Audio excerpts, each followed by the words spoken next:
Brother, यहाँ पे हमारा माइक खराब हो गया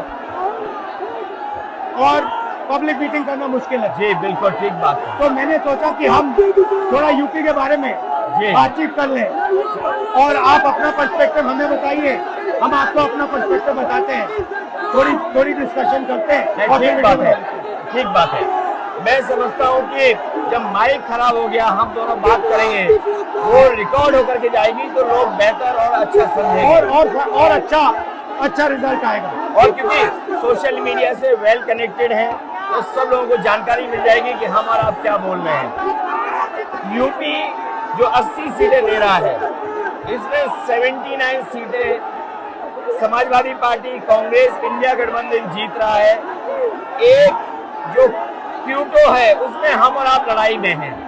और इस बार क्यूटो नाम कैसे जापान वाला ही है? ये क्यूटो क्योंकि जो प्रधान सांसद हैं उन्हें सपना दिखाया था काशी के लोगों को कि दुनिया की सबसे बेहतर सिटी बनेगी क्यूटो। तो क्यूटो बनी नहीं बनी काशी के लोग ये तय करेंगे और फिर वोट डालेंगे। तो इस बार मन मर्जी नहीं चलनी है, मन की बात नहीं चलेगी, हमारे आपकी बात और 140 करोड़ लोगों की बात और संविधान की बात होगी। और आपने देखा, हम सब ने देखा कि यूपी को नरेंद्र मोदी जी ने बेरोजगारी का सेंटर बना दिया और इतनी बेरोजगारी की है। ये जितने बच्चे दिखाई दे रहे हैं ये वो लोग हैं दिखाओ जो अग्निवीर या पेपर लीक जिसकी वजह से उन्हें नौकरी नहीं मिली है और ये सब रोजगार नौकरी चाहते हैं। बीजेपी ने जो झूठे सपने दिखाए थे इन्वेस्टमेंट मीट के, जो झूठा सपना दिखाया था डिफेंस एक्सपो का, जो सपने बेचे थे G20 में, लेकिन इन नौजवानों को न नौकरी मिली न रोजगार मिला, आज ये खाली हाथ हैं।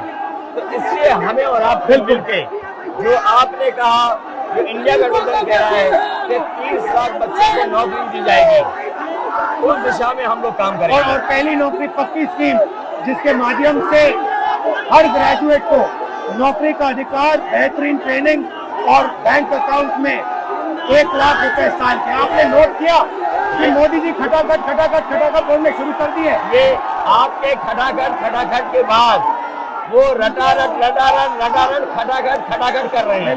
अच्छा, आप एक बात बताइए, मुझे क्यूरियोसिटी है, थोड़ा आप अपने पापा के बारे में मुझे बताइए जी। मुलायम सिंह यादव जी के बारे में बताइए। आपने उनसे क्या सीखा? नेताजी और उनके साथ के लोग बिल्कुल जमीनी राजनीति करते रहे। हालांकि नेताजी कुश्ती, पहलवान और गांव के थे। करते हो कुश्ती? नहीं, मैं कुश्ती नहीं कर पाया जीवन में, क्योंकि मैं मिलिट्री स्कूल में चला गया तो कुश्ती नहीं कर पाया।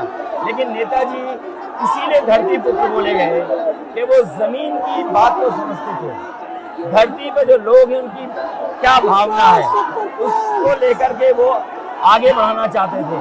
और आपका इस क्षेत्र से और इस शहर से आज का लगाव नहीं है, न जाने कितने सालों पुराना लगाव है।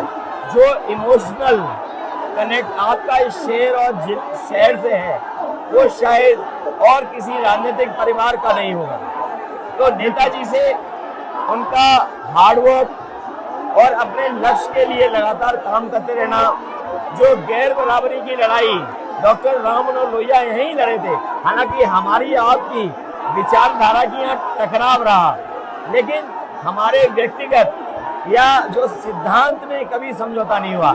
सिद्धांत को लेकर के हमने आपके साथ खड़े हुए और कई बार खड़े हुए, और आपकी भी पार्टी सिद्धांत से बहुत करीब रही समाजवादियों के। बट मुझे लगता है कि अब एक नई तरीके की पार्टनरशिप बन रही है, क्योंकि जो इस बार हमारा कोऑपरेशन है, शायद पहले ऐसा कोऑपरेशन नहीं हुआ। मतलब बिल्कुल सब जुड़ गए। सबसे अच्छा ये है कि जितना उन्होंने कहा 2 लड़कों की जोड़ी, उतना युवा आपसे, हमसे, इंडिया गठबंधन से और जुड़ गया। तो ये नेचुरल अलायंस है, और नेचुरल अलायंस इसलिए लोग महसूस कर रहे हैं कि वो चाहते हैं कि नौकरी और रोजगार मिले, नौकरी और रोजगार मिले। तो ये बड़ी भावना है कि हमसे आपसे ये यूथ कनेक्ट कर रहा है।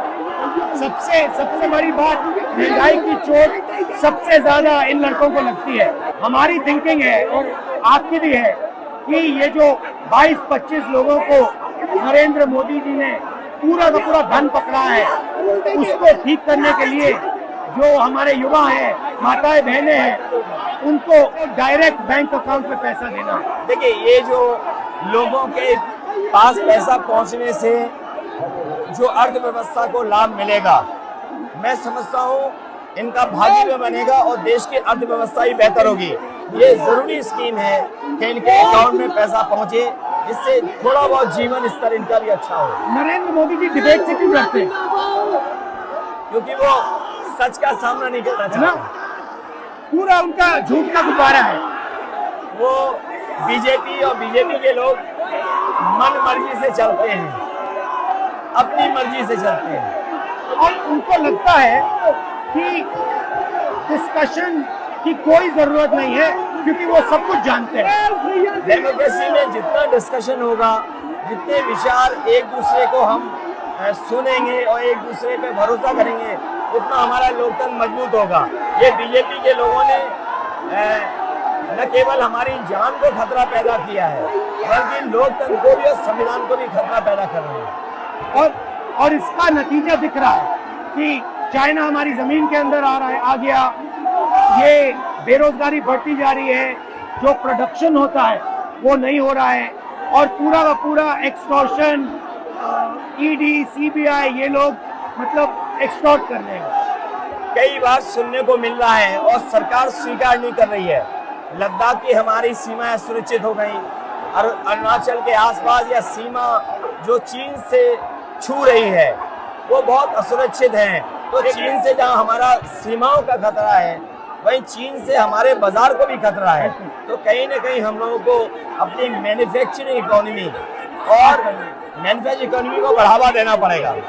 और ये जो स्कीम्स है, पहली नौकरी पक्की और महालक्ष्मी, ये मैन्युफैक्चरिंग सिस्टम को, इकोनॉमिक सिस्टम को जंप स्टार्ट करने के तरीके हैं। ये बहुत अच्छा जंप स्टार्ट होगा। इसको अगर फोकस होकर के आईआईटी, पॉलिटेक्निक, इंजीनियरिंग कॉलेजेस को, इन सबको इकोसिस्टम में ला करके, मैं समझता हूँ युवा नौजवानों को अच्छी नौकरी और रोजगार मिल पाएगा। और हमारा लक्ष्य है कि सब, हर जात को भागीदारी मिले, स्पेस मिले, हर इंस्टीट्यूशन में, बिजनेस में, एजुकेशन के सिस्टम में। तो वो हमारा, हम दोनों का लक्ष्य है। बिल्कुल। और क्योंकि जो बात सभी दल कहते थे, आज इंडिया गठबंधन कांग्रेस भी कह रही है कि सामाजिक न्याय जरूरी है, जाति जनगणना जरूरी है। देश के लिए ये बड़ी चीज है। जो दुनिया में अमेरिका है, यूरोप है, अपने उन लोगों के लिए जो पीछे छूट जाते हैं, उनके लिए कुछ काम करते हैं। तो हमारा जो देश जाति के आधार पर पिछड़ा है, तो इसको आगे बढ़ाने के लिए ये बड़ी भूमिका होगी इस बार। बहुत अच्छा लगा, अच्छी बहुत मीटिंग अच्छा रहा, बहुत अच्छी मीटिंग है। मुझे लगता है कि ये यूनिक मीटिंग है क्या?